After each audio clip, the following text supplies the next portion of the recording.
Hi everyone, I'm Viviana Gutierrez. And my name is Angela Whistle, and this is our presentation on the lab Articulate Yourself. A little introduction on the joints. Joints are areas where two or more bones meet and provide movement and stability. There are two joint designs that we will be covering today, which are diarthrosis and synarthrosis. Diarthrosis allows for relative movement, while synarthrosis allows from little to no movement.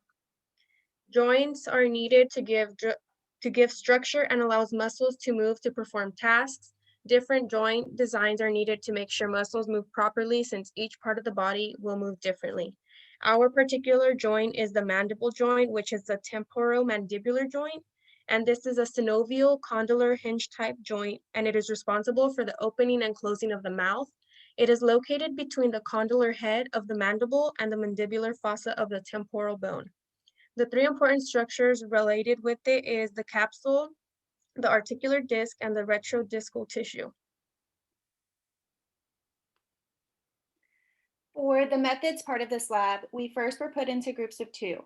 We each located the joint we would be articulating and stood up so we would be able to move easier.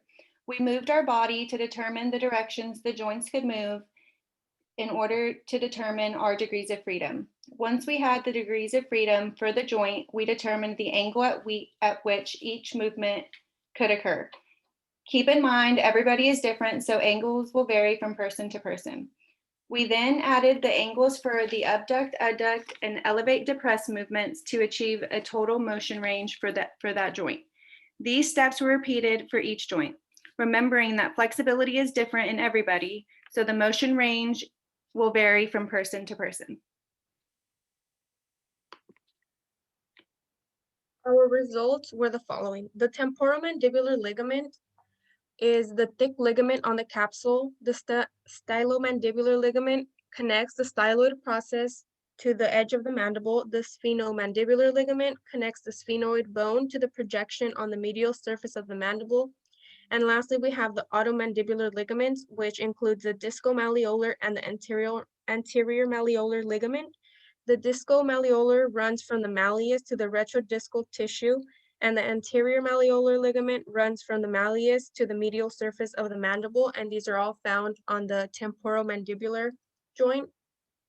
And the muscles include the temporalis and the masseter, which function in elevating the mandible, the lateral pterygoid, which helps protract the mandible, depresses the chin, and it helps in lateral deviation of the chin. The medial pterygoid aids in the elevation of the mandible and aids in protrusion. The genoid hyoid and the stylohyoid and the mylohyoid and the digastric all help depress the mandible against resistance when muscles stabilize or depress the hyoid bone. And lastly, we have the platysma, which depresses the mandible against resistance. And these all aid in the movement of the temporomandibular ligament and joint. Moving on to the results part of the degrees in freedom and motion range in common joints of the body. Viviana and I found our bodies to be similar in flexibility for the most part, but in the chart shown on this slide, you will see that we found our hip to have 3 degrees of freedom, and we were able to rotate our hip 45 degrees, abduct, adduct 135 degrees, and elevate, depress 120 degrees. In our knee, we found 1 degree of freedom, and we're able to elevate, depress 160 degrees. In the ankle, we found 3 degrees of freedom. We were able to rotate 360 degrees, abduct, adduct 40 degrees, and elevate, depress 70 to 90 degrees. Our shoulder having 3 degrees of freedom, we were able to rotate 360 degrees, abduct, adduct 180 degrees, and elevate, depress 270 degrees.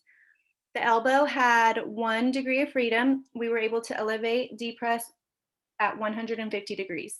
Lastly, our thumb joint had 3 degrees of freedom. We were able to rotate 360 degrees, abduct, adduct 60 degrees, and elevate, depress 120 degrees. So when comparing the hip and shoulder, We found them both to have 3 degrees of freedom because they are both ball and socket joints. The benefit of the shoulder joint is to offer larger range of motion in the body and create better movement for the arms. And although the hip joint does have 3 degrees of freedom, it has less range of motion because it needs to be more stable than the shoulder to bear the weight of the top half of our body. When we compared the elbow and knee joints, we found them to have 1 degree of freedom due to them being both hinge joints. These joints allow movement on one plane with small motion range. These joints may offer more stability than the ball and socket joints, but in return, they offer less mobility. When comparing the total number of degrees of freedom and motion range for the forelimb and hind limb, we found them to have the same number of degrees of freedom at 7, but they vary in motion range. The forelimb has greater motion range than the hind limb due to the shoulder joint offering more mobility than the hip joint. Overall, the number of degrees of freedom plays a role in how the body is able to move and allows all the parts of the body to work together. And these are our citations for the PowerPoint. Thank you. Thank you.